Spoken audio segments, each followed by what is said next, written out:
And Joju sir welcome. நீங்கள் direct பண்ண பனி படம் ரொம்ப நல்லா இருந்தது.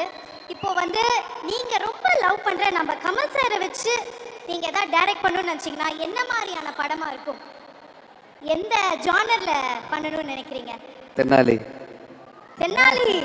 ஓ, இல்லை, ஒரு ஆசை சொன்னேன், ஒரு ஆசைக்காக சொன்னேன். அதெல்லாம் பெரிய படம். ஒரு ஆசைக்காக சொன்னேன். நான் அதில் சார் நடிக்கிறது பார்த்து நல்லா அழகாக இருக்குல்ல, ஒரு ஆசை இருக்குது, அவ்வளோதான். பண்ணலாம், சூப்பராக பண்ணலாம், தாராளமாக பண்ணலாம். ஸோ நீங்கள் கமல் சாரை எவ்வளோ லவ் பண்ணுறீங்க அப்படின்றது கமல் சாரே சொல்கிறார் ஷூட்டிங்கில் வந்து எல்லாரும் நீங்கள் வந்து ஐ லவ் யூ டெய்லி சொல்லுவீங்கன்னு. இப்போ இந்த அரங்கமே கேட்குற மாதிரி ஒரு வாட்டி சொல்லிடுங்களேன் சார். நான் ஒரு வாட்டி அவர் என்கிட்ட சொல்லலை இது வரைக்கும். கமல் நானும் பரவாயில்ல, I love you sir. I love you. I love you.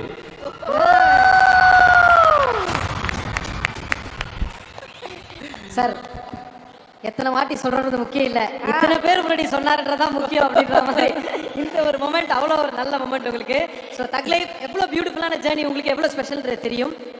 ஒரு சில வார்த்தைகள் படத்தை பற்றியும் இந்த அனுபவத்தை பற்றியும் சார். சின்னதாக சொல்லலாம், ஷார்ட்டாக சொன்னால், நம்ம வாழ்க்கையில் போகும்போது சில நிமிடங்கள் மட்டும்தான் ரொம்ப சாட்டிஸ்ஃபைடாக, மலையாளத்தில் சொன்னால் சம்திருப்தின்னு சொல்லுவான். எனக்கு அந்த மாதிரி ஒரு நிமிஷம் தான் அது. எனக்கு அந்த அளவுக்கு சாட்டிஸ்ஃபேக்ஷன்.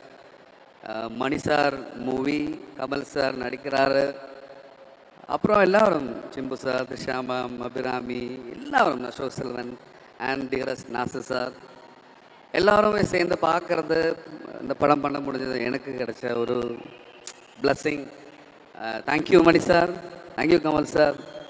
அதுதான், அவ்வளோதான். அது மேலே சொன்னால் அதால் போர் ஆகிடும். தேங்க்யூ, அவ்வளோ மகிழ்ச்சி. இந்த அன்பும் இந்த ஆதரவும் தொடர்ந்துட்டே இருக்கணும். 5th அன்னைக்கு உங்களை செலிப்ரேட் பண்ண நாங்கள் வெயிட்டிங்.